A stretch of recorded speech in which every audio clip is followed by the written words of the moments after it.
And welcome to the Ruby Tuesday. My name's Ruben, and this is my review for Netflix's new original limited documentary series, Jimmy Savile, A British Horror Story. If you're in the UK, then you've definitely heard the name Jimmy Savile and the kind of stories that have been following over 30 years.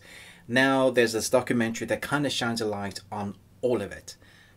Let's jump in. TV star Jimmy Savile charmed a nation with his eccentricity and philanthropy, but sexual abuse allegations expose a shocking unseen side of his persona. So I came to the UK when I was 16, so there's this whole kind of world of the zeitgeist of things that were going on in the UK that I never really understood.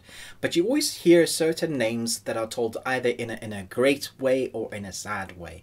And Jimmy Savile was this unspoken thing throughout many years, and it wasn't until later in my life that I start realizing how much of an impact that Jimmy Savile had on the nation. And this documentary shines a light on that perfectly. There are 2 episodes, an hour and 10 minutes long each episode.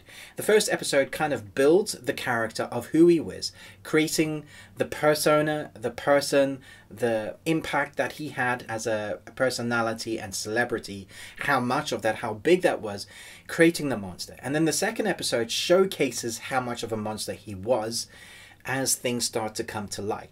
Now, I will say first and foremost that this could have been an hour and 10 minutes long, without a doubt. There's lots of kind of drawing out scenes, more interviews and clips that are unnecessary, really. It felt like they were drawing each out to get the limited series episodes. It really felt like it could have been much quicker and edited in pacing and tone that they were going for, because there's this creepiness that underlines the whole thing. But I think it could have been cut down way shorter to that hour and 10 minutes mark for one episode, having almost like a 45-minute episodes or a 40-minute episode, half for each part. Nevertheless, I do think it was edited very well when they gather all the clips, because there's so much content with Jimmy Savile. And as you start watching, you are amazed at how people never understood, never realized what he was, because the persona of Jimmy Savile in front of him, he never let anybody see who he really was. And so you see how he mixed with the royals. There's lots of footage of him with every type of celebrity, from the royals to the Rolling Stones. You know, you name it, he's been with them. At one point in the UK, he was on TV as a primetime person 9 times, like 9 shows in 1 week, which is crazy to think. If you think about the good that he actually did, or so we thought, things that he did for kids, the hospitals, the money he raised, that all looked amazing. He became like this untold kind of person, the celebrity that the royals would go to and ask certain questions. So that is all showcased in that first episode. And then when we get to that second episode, it even comes up with a warning saying, if you have been abused or if you know anybody, yeah, contact this number, because you have some people describing things in quite a bit of detail as to what he got up to.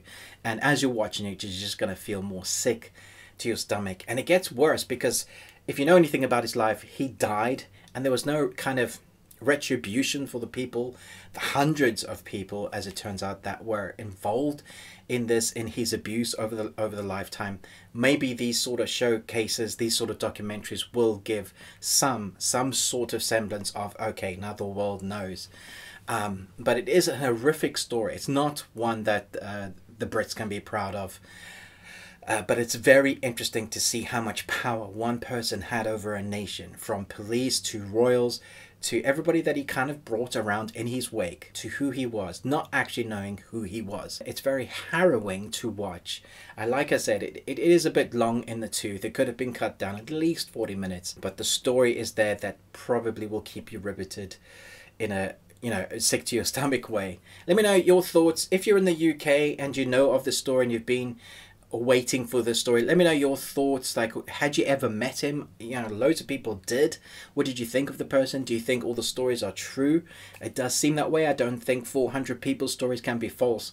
And with those accounts, it does make you wonder how it actually never came out to light. This doc kind of shows why, and it makes it even worse. So I'm going to give this 3.5 Nicolas Cages out of 5. I think it's a well put together documentary. It's too long in the tooth, and there's some stuff that they could shave off. But yeah, not one of the happiest docs. I don't think I'll ever watch it again, but it's interesting in a sort of history, the knowledge of something that's gone on in Britain, in the UK, with a celebrity that basically you know, was around so many people all the time, from Diana to Prince Charles, you know, the Rolling Stones, you name it. He was there around people, from youngsters in hospitals that really did need his help.